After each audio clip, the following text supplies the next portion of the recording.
It was a night like any other, the kind where silence fills the air, and the only sound you hear is the steady ticking of the clock on the wall. But tonight, the silence felt different, heavier. As I sat on the couch, I couldn't shake this sinking feeling, a gnawing sense that something was terribly wrong. My wife had been acting strange for days, maybe weeks.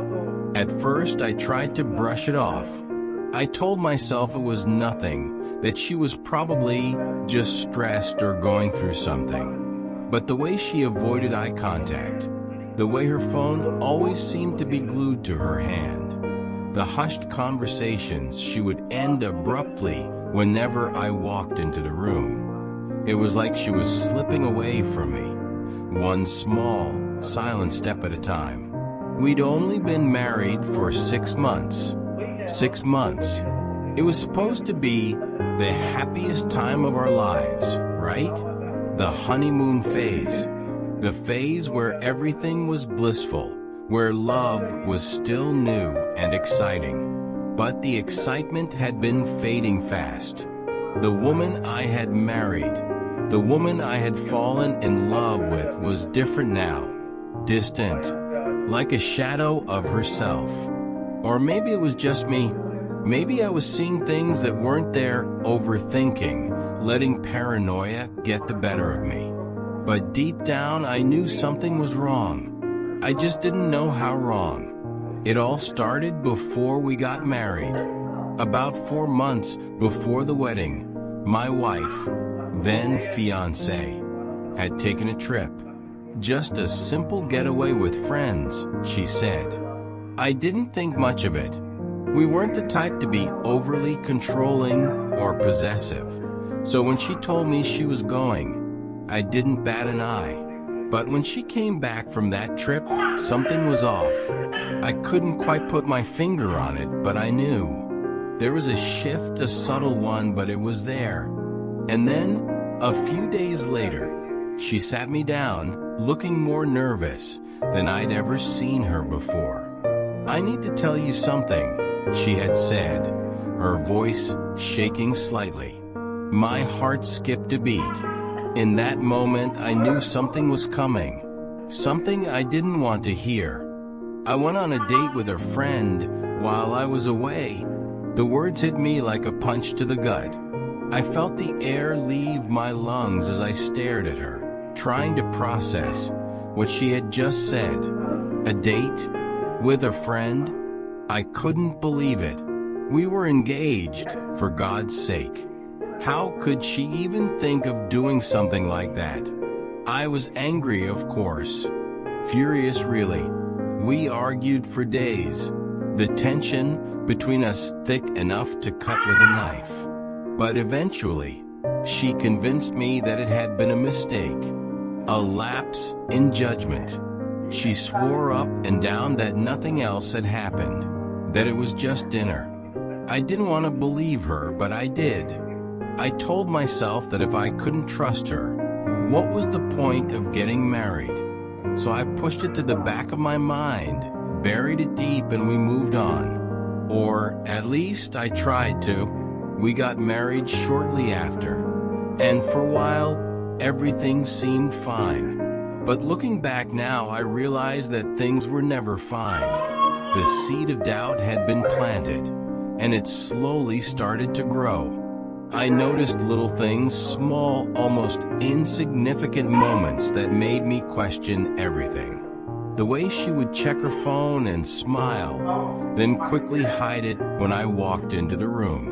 The nights she stayed up late, claiming she couldn't sleep, but always seemed to be engrossed in her phone. The sudden plans with friends that didn't add up. I tried to ignore it, tried to convince myself that I was being paranoid, that it was all in my head. But the feeling of unease wouldn't go away. Then one afternoon, I received a text message from her that changed everything. There's something I need to tell you. I've been hiding something. I stared at the message, my heart pounding in my chest. The walls seemed to close in around me, the air thick with anticipation. What could she possibly be hiding? What could be worse than what she had already told me? A million thoughts raced through my mind, each one more terrifying than the last. When she came home that evening, the tension was palpable. She didn't meet my eyes as she walked through the door, her face pale and drawn. I could see the guilt written all over her, the way her hands trembled as she set her bag down. She stood in front of me, her lips parted as if she were about to speak, but no words came out. I could barely breathe as I waited for her to say something, anything. Finally, after what felt like an eternity, she spoke. Her voice was barely a whisper, but it cut through the silence like a knife. I didn't just go out with him. We slept together. It felt like the ground had been ripped out from under me. My stomach churned, and I thought I might be sick. She kept talking, kept trying to explain, but I couldn't hear her. I could only hear those words echoing in my mind. She had slept with him. She had betrayed me in the worst possible way, and she had lied about it for months. I don't know how long I sat there, staring at her in stunned silence, before I finally found my voice. "How could you?" I asked, my voice raw with hurt. "How could you do this to me? To us?" She broke down in tears, telling me how sorry she was, how it had been a mistake, how she regretted it every day. But her words felt hollow, like a script she had rehearsed 1,000 times. How could I believe her? She had lied to me before. What was stopping her from lying now? The next few days were a blur of anger, pain, and confusion. I couldn't eat, couldn't sleep, couldn't focus on anything other than the images that kept flashing in my mind. Her and him together. The thought of them in bed, of him touching her, kissing her, made me physically ill. I wanted to scream, to break something, to do anything to stop the pain, but nothing helped. The betrayal was too deep, too raw. She begged me to forgive her, to give her another chance. She said she was willing to go to couples counseling, that she would do anything to fix our marriage. But I didn't know if it could be fixed. Our marriage was built on a lie. How could we ever come back from that? Still, part of me wanted to try. As much as I hated what she had done, I couldn't ignore the fact that I still loved her. I had invested so much in our relationship, in our future together. I wasn't ready to throw it all away. So, reluctantly, I agreed to go to counseling with her. Maybe I thought it would help. Maybe we could find a way to move past this, to rebuild the trust that had been shattered. But the counseling sessions were brutal. Every time she talked about what had happened, it felt like I was reliving the betrayal all over again. I could see the remorse in her eyes, but I couldn't shake the feeling that there was more she wasn't telling me. I questioned everything. Her love, her loyalty, her honesty. How could I trust her again when she had been so willing to deceive me before? Then, just when I thought things couldn't get any worse, I found out the truth. The real truth. One night, I overheard her on the phone. I wasn't supposed to hear her, but I did. She was talking to him, the same man she had cheated on me with. After everything, after all the promises, she was still in contact with him. My heart sank as I realized that I had been living in a lie this whole time. She had never truly let him go. I confronted her that night, and she finally admitted it.